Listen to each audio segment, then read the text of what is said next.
Retinol versus retinoid. What is the difference? We're going to talk about it, and we're going to talk in general about this Medik8 Crystal Retinol 3. This product is highly raved about, has been studied in depth and used. It came in the Allure Beauty Box a while back, and I grabbed it in the member store and have been testing it out for about a month now, and I want to share with you guys my results and talk about my journey using this product. So if that interests you, stick around and we'll hop right on in. Hey friends, and welcome back to the channel. I am Cher. On my channel, I cover a lot of beauty topics. We do a lot of different reviews here. I'm a big beauty box channel. I do the spoilers and the unboxings, the try-ons and reviews for a lot of the popular beauty boxes. And one of them, as I mentioned, is the Allure Beauty Box. And I love the Allure Beauty Box because they really give us a lot of very quality, best of the best skincare. And this retinol product, the retinoid product, the Medik8 was one of those products that we did receive. And because it's been so talked about, I definitely was curious and wanted to try it out and have been meaning to do this review for you guys for a while. So I finally have gotten around to it. I've been trying it out and following kind of their skincare protocol for the last month, and it's been interesting. So what exactly is this baby? This is actually a night serum that is retinol, not retinol, retinol. So there's a difference between retinol with a OL versus retinol with a AL. AL is more of a retinoid. OL is a little lesser strength, basically. Both are, coming from the retinol vitamin A derivative. So vitamin A can actually help with a lot of things. It can help a lot with improving collagen, skin elasticity. It can help treat hyperpigmentation and dark age spots. It can help a lot with cell turnover, like exfoliating the skin. It can also help with protection from UV rays and, helping with general like fine lines and wrinkles and whatnot. So when do you use a retinoid versus a retinol? Basically, a retinoid is going to have a lot stronger strength than a regular retinol with a OL, okay? A retinoid or a retinol with an AL, this is going to be, I think it's like 11 times more effective. A lot of times it's in a prescription. This one is not, I don't think, and I think it's a UK brand. But a lot of times it's just is so much more extra strength that it can be a lot more effective at treating some of these things. But there's times when you might want to opt more for an AL versus or an OL versus an AL, and we'll talk about that in a minute. So very intriguing because of its effectiveness and how much faster it is at treating these things. So this is part of why I really wanted to test this out. Here are some downsides though of retinol in general. You can have a good bit of sensitivity to it. It can be tough for people with sensitive skin. It also is not great if you're going out in the sun a lot and exposed to the sun.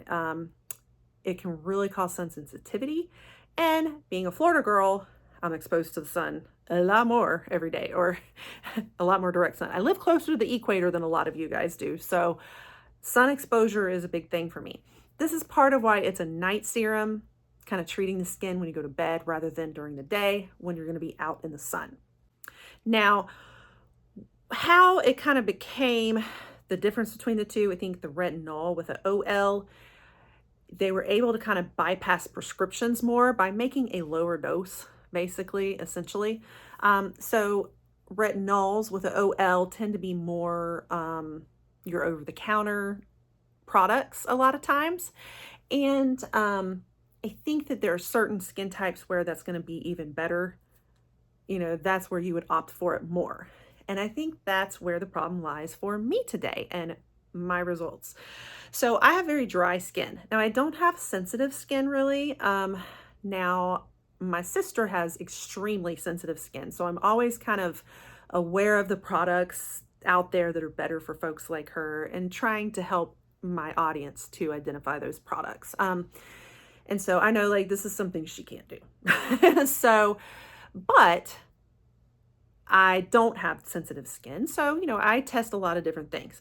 However, I do have dry skin. So my primary skin concerns for me personally with dry aging skin, I'm 46 years old, so my biggest skin concern of all is you know, just the aging effects. I do have some dark age spots around in here. I have makeup on right now that you don't see, but you will see it in my video soon. But I have a lot of forehead wrinkles. You know, I'm showing signs of aging. So my skincare, I tend to like very hydrating products and things that really boost my suppleness, collagen stimulation, treat the fine lines and wrinkles and the dark age spots. That's primarily me. I don't usually get a lot of acne, only occasionally a hormonal flare-up or flare-ups that you're going to see. Spoiler alert. Just a minute, we'll talk about. But in general, that's not usually my skin type concerns.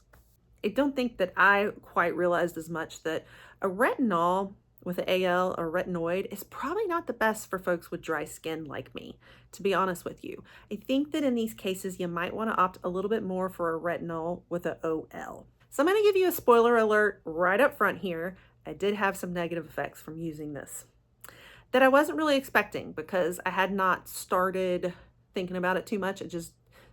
I went with it. I wanted to review it because it's so popular and because of, you know, all the claims touted about this product. But stick around for the end to find out, you know, what the results were for me. But I am basically going to take you through my little journey here. I've been documenting on video for you as I've gone through the process. So I just wanted you to kind of see the process of me using it. I will point out that I've had surgery in the middle of all this, so that is an external factor that we have to take into consideration here in my little experiment. But I have been using it consistently for about a month now. So anyway, I'm going to go ahead and let you see the process, and then we will come back and talk about the results. Hey guys, I am back, and now it has been a week of using this good stuff. I've at least got couple of things that have healed up just on their own, I think. So I am just kind of taking a look at the face. I don't see a whole lot of difference. I did take a couple pictures just to analyze and compare my before and after a week. Really, it was only 2 applications because like the, you know, instructions say basically 2 a week the first week. So we're going to move on now to the second week where we're going to start doing it every other night. And I will check back in with you guys after that. So far, no issues, no sensitivities. My skin was actually peeling a little last night, but I've also been doing some exfoliants. So I don't think that it was this. I don't think it was. Anyway, so I will be checking back in with you again and we'll see how it goes. Hey there, friends. It's been a little while. I wanted to report into you. I goofed and I've been using my treatment this last week, but I haven't like gotten on here and filmed about it at all. And it's just been very, very, very busy. So, so I have another week down. We are now at 2.5 weeks that I've been using this. And so over the last week here, week and a half, I've been doing, you know, every other day as it suggested. So now we're going to start doing every day now and see how it goes. So far, I've had no issues, but I just haven't reported, and I should have along the way. But here is how my face is looking, you know, no makeup. I looked at before and after pictures right before coming here. I did take a few more pictures right now at the 2.5 week mark. I still don't see a whole lot of difference when it comes to the things I'm targeting, but we just keep moving along. At least I've had no reactions and no issues. So I'm going to move into now doing my treatment starting today, and I'm just going to start trying to work this into my routine every single day, and we'll report back. I'll probably give it at least another 2 weeks so that we can see what a true like month's difference looks like and see if there are any results. So we will go from there, and I will see you then. Okay guys, I am checking back in with you. I honestly don't know where we're at timing wise. It's been rough because I've been recovering from surgery. So this probably wasn't the best time to be testing out Medik8. But I have still been doing it, you know, every day. I think we're on the 4th week here. So I think we probably are, or maybe I'm just finishing 3 weeks, I think. Yeah, because I had just started on the everyday one routine. I've had a lot of breakouts, like right here, right here. I mean, I don't normally have this many breakouts. It is hard to know what's going on though. I don't know if this has anything to do with the Medik8 or if it is just, you know, I'm on a lot of different pain medication right now. I've been in a lot of pain, sweating, just very different lifestyle at the moment with recovering from surgery. So it's really hard to say what the factor is. I don't have a good controlled, I'm not doing a good science experiment here to tell you, but I can tell you, like, I have been breaking out pretty bad. I haven't had like a flare up or, you know, like, it's not that my skin's bothered by it or anything, but it is kind of what's going on. So, you know, I may attribute it some to just different medications and different things going on with me in my body. I had a day where I was not allowed to shower, you know, so I sat oily and dirty right after surgery for a little while. You know, I mean, everything's just different. So it could be anything. I won't necessarily attribute it to Medik8, but I figured I would mention that. Anyway, I'm still not seeing a whole lot of difference in my skin though. I haven't really noticed much improvement from looking at the pictures, but it's been 3 weeks, I think. So we're going to continue. I want to give it a good at least month to see what our results are. So I will report back to you probably in another week. Hey guys, I am now at about 3.5 weeks, I think is where we're at. I wanted to come in and document again. It hasn't been quite a full week yet, but the reason I wanted to document is because look at my breakouts. I just really want to document this for you guys. I know that it's unusual right now because I'm still recovering from surgery. I am a week and a few days out though from surgery, and the only pain meds I'm on right now is, you know, like 800 milligrams, whatever they call that, 800 of like an intense ibuprofen. So it's not like a lot of extra pain meds in my system. I'm doing a lot better as far as the pain goes, feeling a little better. You know, I'm not there yet, but I'm doing a much better. So at first I thought that all of this breaking out was due to the stress on my body, the pain, all the meds I'm on, the sweating. You know, it was a lot of intense pain for several days, especially almost a week. However, the reason why I almost think I want to attribute this to the Medik8 is because of my forehead. My forehead is where I have gone the most intense on it, because my forehead's where I have the most wrinkles. You know, I have those forehead line wrinkles. And I really, when I do a treatment, I really go heavy duty on the forehead because that's the, you know, where I'm really trying to treat. I also try to treat my age spots right in here. Basically, these are the spots right in here and right in here where I go the heaviest. And those are the places where I am breaking out. So it's leading me to start to think it's the Medik8.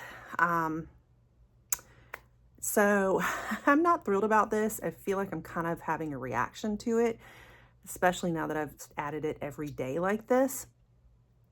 Haven't changed a lot of other skincare. I mean, I'm always trying out different skincares, but I've been on a fairly consistent other skincare regimen.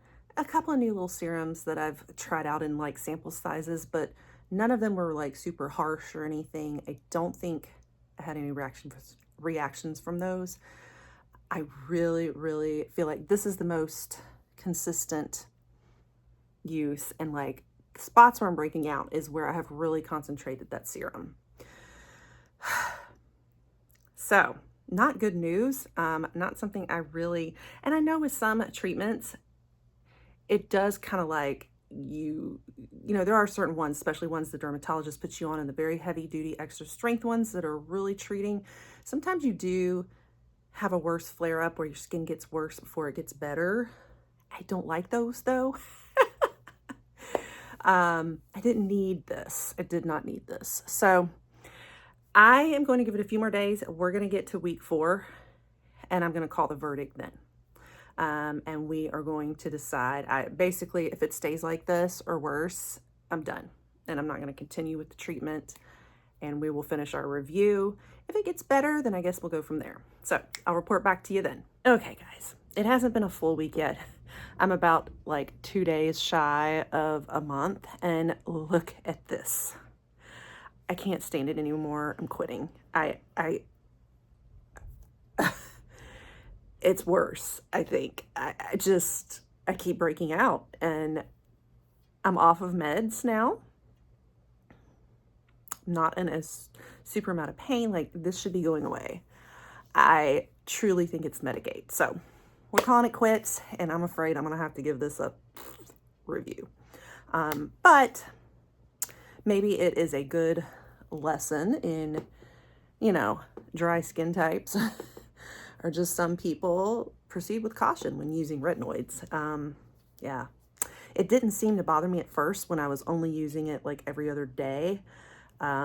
This really started when I started on the everyday treatment plan. So not going to do it anymore. So we're done. Also tried to still take pictures to see, did we see any progress even in like the spots or like wrinkles? So I did a little comparison of the very beginning before pictures with these after pictures. I will insert them in here for you.